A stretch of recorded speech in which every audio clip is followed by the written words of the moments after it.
Welcome everyone to the 123rd edition of Master Mike's Wrestling Paradise. I am your host, Master Mike Ambrose, and let's start the show off hot. Celtics Championship Parade Wednesday in Boston. Of course, I didn't go. I was kind of busy, and kind of hot far for today. But apparently 1.5 million people showed up. Bigger than some teams, multiple cities combined. Teams from the same city don't even get that after a few times. So, big win for the Boston today.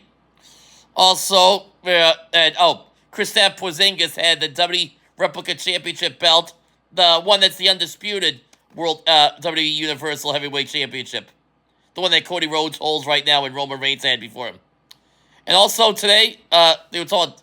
Actually, I'm going to bring up. We had the Dynasty talking about do they think the Celtics could be a dynasty and win more titles? I think they can with the team they got. If they got the same people running the show, well, not running the same people running and playing.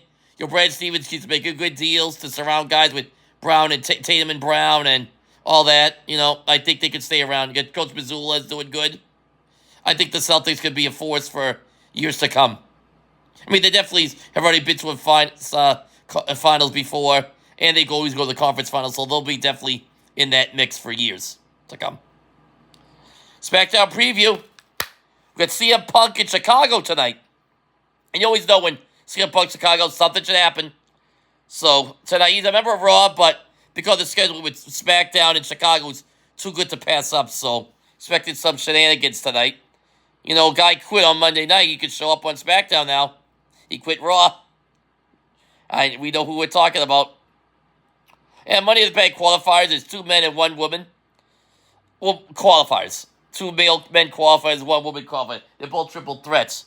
We got in the first men's, we got Kevin Owens, Andrade, and Grayson Waller. And in the second one, it's Randy Orton, Carmelo Hayes, and Tama Tonga.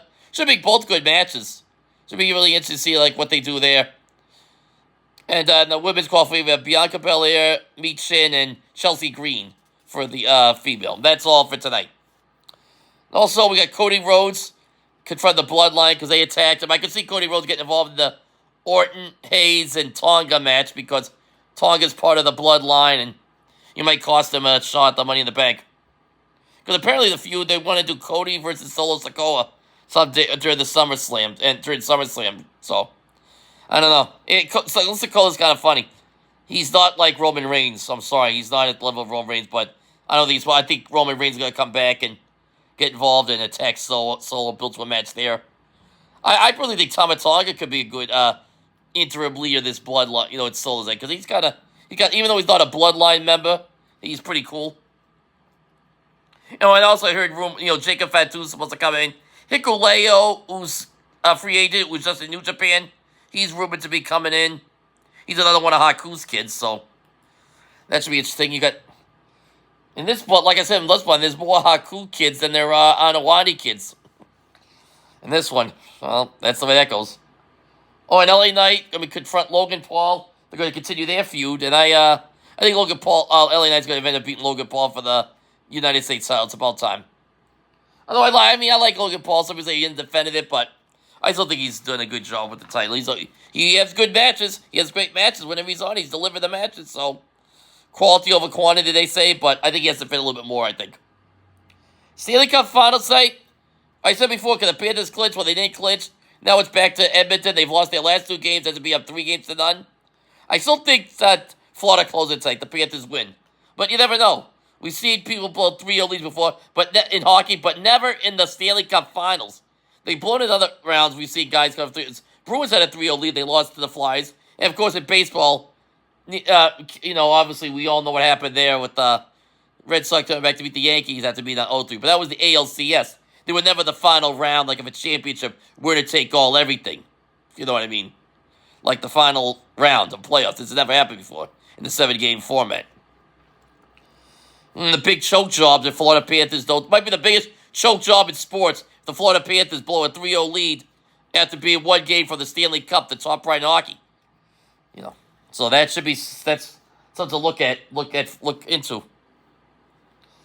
Let's see what we got. Not much going on around here in sports. The Red Sox are playing, but not really interested. There's Linus Ullmark trade rumors. Linus Ullmark's been rumored to be traded. I don't know. They said that Ottawa might get him, and you might get a first-round pick back from. I think so, because I think the Bruins, they need something. They need something to shake up their mix. I would give Ullmark and Charlie McAvoy up for a first round and this Jacob Chikrin guy. Because, I think a real hockey trade. I think they need to change their DNA a bit, the Bruins. And they should be fine. I think they should get rid of Cam Neely altogether and move Don Sweeney into the present. Much like similar to what happened with Danny Ainge and the Celtics. They got rid of Danny Ainge, and Danny Ainge got replaced by Brad Stevens. They moved Brad up into the presence of basketball operations. They should just I know he's the GM right now, John Sweeney. They should give him full control. Make him president too. That way he doesn't have anybody overseeing him. He runs the whole thing. Because he made some good moves. But if he had full control, nobody look over his shoulder like Cam Neely, I think things would be different. Plus, I think Cam Neely's still a holdover from the last 2011. When they got rid of Danny Ainge, he was the last one of that 28 championship. It's a whole new team that won. And if you got rid of Cam Neely, and maybe, I don't know who knows, maybe John Sweeney would trade Brad Marchand, trade him out, get rid of that whole thing and start new fresh, I think the Bruins would win eventually again. Right now, behind the Celtics, they're the second. Celtics are the best team, obviously. Bruins are probably the second best team in town. And I guess you could say the Red Sox, but, the Patriots, we don't know yet. So, right now, the top two by far is Celtics and Bruins. That's that. I bring up a little quick thing about Bill Belichick with this new girlfriend. He's 72. And she's 24. I'm sorry. I gotta laugh. I mean, he's the coach. He's my favorite coach. I'm not gonna take that away from him, but it's kind of crazy. It's something. But only think he's doing it for his own thing. Oh well. He's living his life. Alright. I gotta get going now. It's 7 o'clock, 11 to 7. I'll be seeing you. Have a good day. I'll be talking back to you maybe tomorrow on Sunday or Monday. Got a busy weekend coming up. Enjoying the summer. Nice and warm out. Okay, have a good night. Take care. Bye-bye.